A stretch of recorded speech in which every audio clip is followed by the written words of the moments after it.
Allah tested me with basketball. He tested me with what I loved to see if I was going to choose Islam. I remember always having a basketball, dribbling it up and down my sidewalk during my homeschool time, going to the local park, still playing with the boys, watching my brothers. I remember I used to sleep with a basketball because I would lay in my bed and I would practice my form, laying on my back. And it became a part of me. And I remember where I did feel comfortable was on the basketball court. So the season rolled around and we're trying to figure out how I was gonna wear my hijab. At the time, there was no Under Armour, no Dry Fit, no Nike combat gear. It was cotton sweatpants and a long cotton shirt. It was very, very hot. However, I made it through. But I remember my first game stepping out on the court and people didn't even know who I was. They knew my name, but I did look different.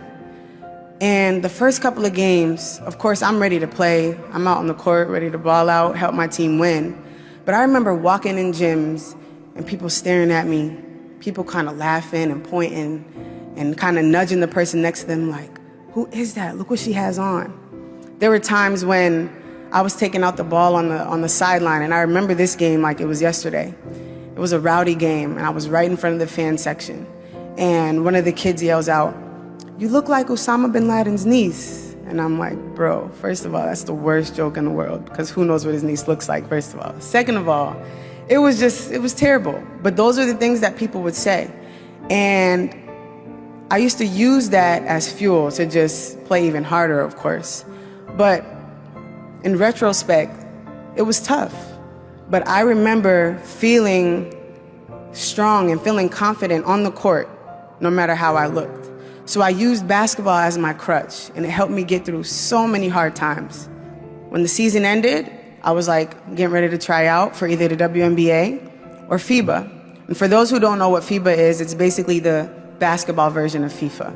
I ended up picking up an agent, and an agent is a person that helps you get a job overseas. So they find the best possible fit for you, where the most money is, the best country for you to live in. And over there, it's very, very nice to live, especially when you're a pro athlete. So I had the skills, I had the footage. All you have to do is send some DVDs over to the coaches or the clubs over in Europe or wherever country you are, and they pick you up if they like you. So one day my agent calls me and she's like, "Hey, Bilquis, I think we may have a little problem. FIBA has a rule that bans certain headpieces or headgear. You can't wear anything larger than a headband." And so I'm like, "Oh, it's no problem. Let's just tell them that I'm Muslim. I choose to wear it. I can sign a waiver." I thought it was that simple. It turned out that it wasn't. And that's when things got a little shaky for me. And so we did a petition. Myself and another Muslim woman did a petition. We got over 100,000 signatures thinking that was going to move the bar a little bit. FIBA was like, "It doesn't matter. You can get all the signatures you want. We don't make changes until the board meets, and if we want to make that change."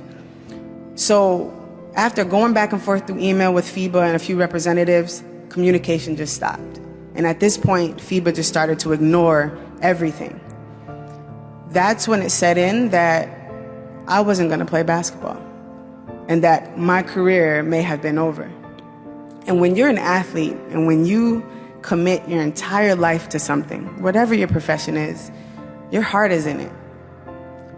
And at that moment, I was known as the Muslim basketball player. That's how people knew me on social media and videos. When I would walk around, they were like, "That's the Muslim girl who could hoop." But once basketball was taken away, I was just a Muslim. And that's when things start to set in. Was I doing that part of it right? So I remember at this crossroad when I could have easily taken off my hijab to go play, I had those thoughts. And I remember not really sharing that with anybody. I was in grad school at the time. I was working with my old basketball team that I played for in college. And I remember having these feelings of, man, I can just take it off for the 40 minutes of the game over there and then put it back on after. Nobody knows me in the country that I might go play in. Like, these were the thoughts that I was having. People would give me advice.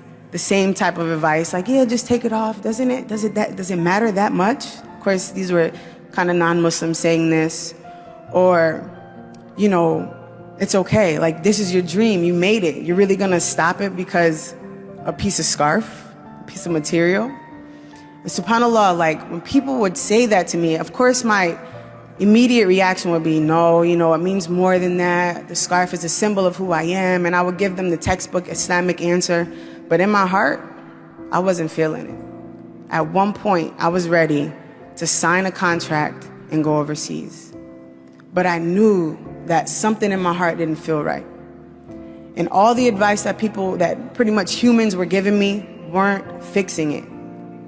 And I remember at that time questioning Allah. I was questioning Islam. Again, I was questioning hijab. I was like, why would Allah take away what I'm good at, what I loved, what I worked hard for? And when I reached the point where I was right there at the pinnacle of my dream, just take it away. That was the thoughts. I was questioning Allah's will, His plan. So I remember the only thing that I could do was pray.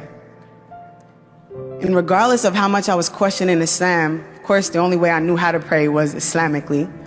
So I remember this prayer like it was yesterday, wallahi, and if I could go back to the feeling that I had when I prayed this salah, I was in sujood, and I felt like I couldn't get up. And I'm praying this prayer, and my head was stuck to the ground. And that's when I knew, I was like, you know what, Allah, I need guidance, because I don't know what to do anymore. And I was praying, and I was stuck. I swear I could feel like the blood rushing towards my head. Like that's how long I was staying down there, because that's how much guidance I needed. And I remember praying that prayer, finishing that prayer. I swear by Allah that I remember this. A day later, I was called to speak to youth in Indiana. This is Sunday school. Then a week later, I was invited out to another Islamic school. Things just started happening, and it was so much good. And I was like, what is going on? You're gonna be tested, and one day you're gonna have to choose your Islam. And I pray that each and every one of us has a test that brings us closer to Allah. And if you don't have that test, if you weren't tested and you just love Allah just internally and naturally, subhanAllah, may Allah continue to put that feeling in your heart. But what I do want to say is that prayer saved my life. And I know how hard it is to make your 5 prayers. I know how hard it is. One thing I learned through my journey is that prayer keeps you grounded. When I was in college, I was around non-Muslims all the time. And I'm not saying anything's wrong with non-Muslims, but people who just didn't have any belief system. Every day it was a battle for me to walk into my living room and see a party going on and them handing me a drink saying, go ahead, just sip a little bit. It tastes like fruit punch. Or them smoking weed in the living room. This is real life. That was real life for me. And to have to battle that every day. One thing that I took from my parents, no matter how far I fell off the path, no matter all the mistakes I made, I prayed salah. Embrace the meeting that you have with Allah. And I pray that Allah continues to strengthen us because we need it.